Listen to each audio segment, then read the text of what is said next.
Sveiki, pristatau matematikos pagrindinio ugdymo pasiekimų patikrinimo 2017 metų atsakymus. Taigi, ir šio patikrinimo pirmoji užduotis buvo labai paprasta, tiesiog buvo duota skaičių tiesė. Iš jos aiškiai matome, kad mažiausios padalos vertė yra 1/3 ir mūsų prašė būtent pirmoji šios užduoties dalis pažymėti tašką B, kuris atitiktų trupmenos 2/3 vietą. Tai 2/3 žinome, kaip tą 2/3, kaip ją reikia gauti, tą reikšmę. Tai prie 1/3 pridedame dar 1/3. Tai tokiu atveju akivaizdu, kad tai yra sekanti atkarpėlė, dėl to šitą tašką būtent ir pažymime čia. Tašku C mums reikėjo pažymėti trupmenai 2/3 atvirkštinės trupmenos vietą. Tai kas yra atvirkštinis skaičius? Tai du skaičiai yra atvirkštiniai, jeigu jų sandoga yra lygi vienetui. Tai, o kai, tarkim, tas skaičius yra išreikštas trupmena, tai mes galime tiesiog vardiklį apkeisti su skaitikliu tos trupmenos ir gausime tą atvirkštinį skaičių. Tai šiuo atveju atvirkštinis skaičius yra 3/2, ir 3/2 tai bus kitaip sakant, vienas sveikas ir 1/2, tai kitaip sakant, mums tą tašką C reikia pažymėti maždaug viduryje tarp būtent vieneto ir dvejeto. Tai tas taškas C čia taip ir atsiranda.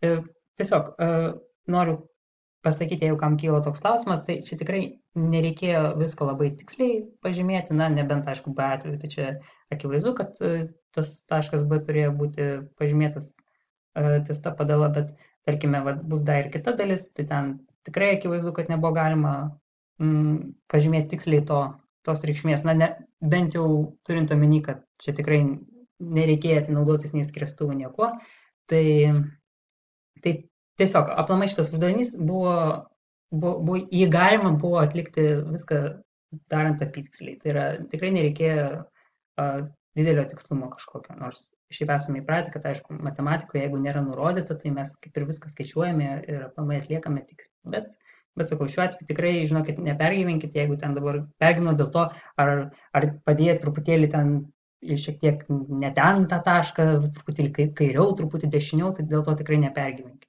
Svarbiausia buvo esmė šito uždavinio patikrinti, ar jūs žinote, tiksliau iš vis pažįstate skaičių tiesę ir žinote, kur randasi tam tikri skaičiai toje tiesėje. Tai tiksliau svarbiausia buvo pažymėti tarp atitinkamų padalų tą reikšmę, o kur ten jau tiksliai, tai tikrai žinokit, niekas ten nežiūrės ir niekas netikrins.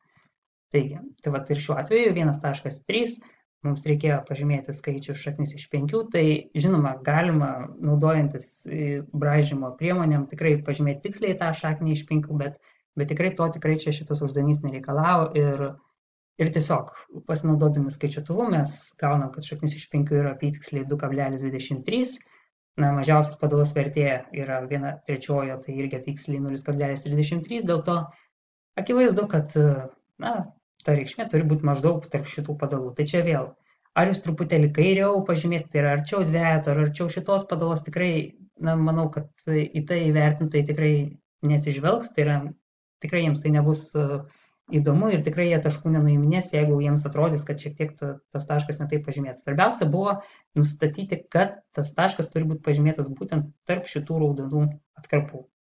Žinoma, nei ant vienos ant šitos neturėjo būti tas taškas pažymėtas, bet kažkur tarp šitų atkarpų. Tai būtent aš pažymėjau, taip maždaug atrodytų per vidurį, gal buvo galima truputėlį dešiniau jį pažymėti, bet sakau, tikrai čia nebuvo labai svarbus tas tiksli to taško vieta toje skaičių tiesėje. Svarbiausia buvo pažymėti maždaug apytiksliai, kur jisai turėtų rastis.